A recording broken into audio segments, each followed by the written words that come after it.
राजस्थान की राजनीति में एक बार फिर जाट वोट बैंक चर्चा के केंद्र में आ गया है।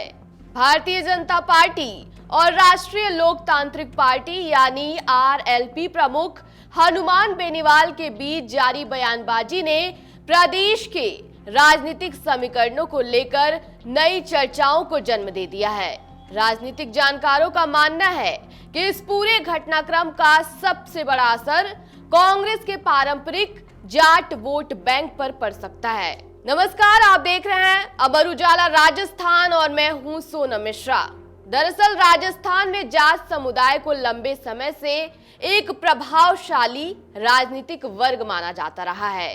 प्रदेश की राजनीति में जाट मतदाता कई विधानसभा सीटों पर निर्णायक भूमिका निभाते हैं। अनुमान के मुताबिक राजस्थान में जाट समुदाय की आबादी करीब 80 लाख से 1 करोड़ के बीच है।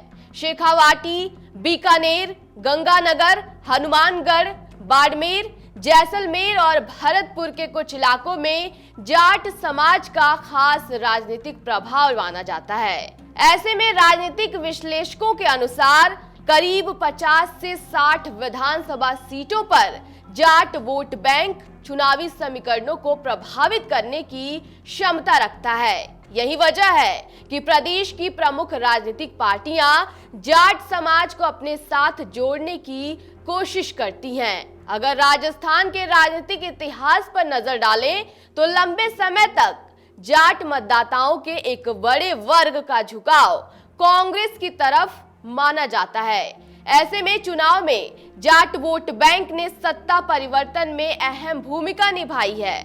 लेकिन अब बदलते राजनीतिक घटनाक्रम में हनुमान बेनीवाल और उनकी पार्टी आरएलपी की भूमिका को लेकर चर्चा तेज हो गई है। भाजपा के साथ बढ़ते राजनीतिक टकराव के बीच हनुमान बेनीवाल को जाट समाज के एक बड़े वर्ग का समर्थन मिलने की बात कही जा रही है। राजनीतिक गलियारों में यह चर्चा है कि अगर बेनीवाल का प्रभाव जाट समाज में और मजबूत होता है और बड़ी संख्या में जाट मतदाता आरएलपी की ओर रुख करते हैं तो इसका सीधा असर कांग्रेस के पारंपरिक वोट बैंक पर पड़ सकता है।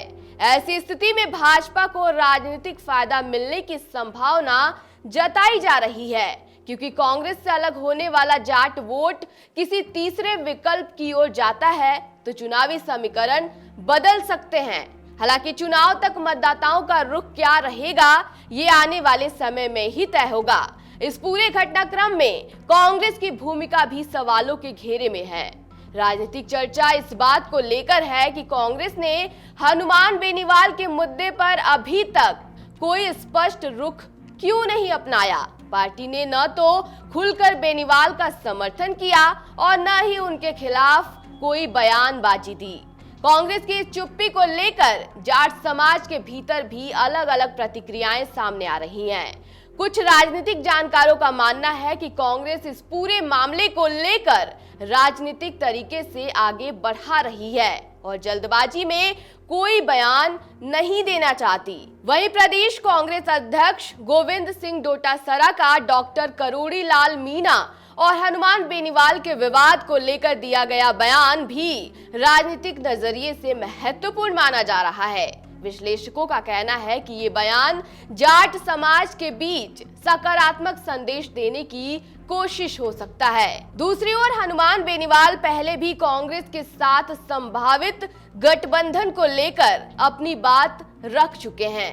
ऐसे में आने वाले विधानसभा चुनाव से पहले कांग्रेस और आरएलपी के बीच किसी भी तरह की राजनीतिक नजदीकी राजस्थान की सियासत में बड़ा बदलाव कर सकती है।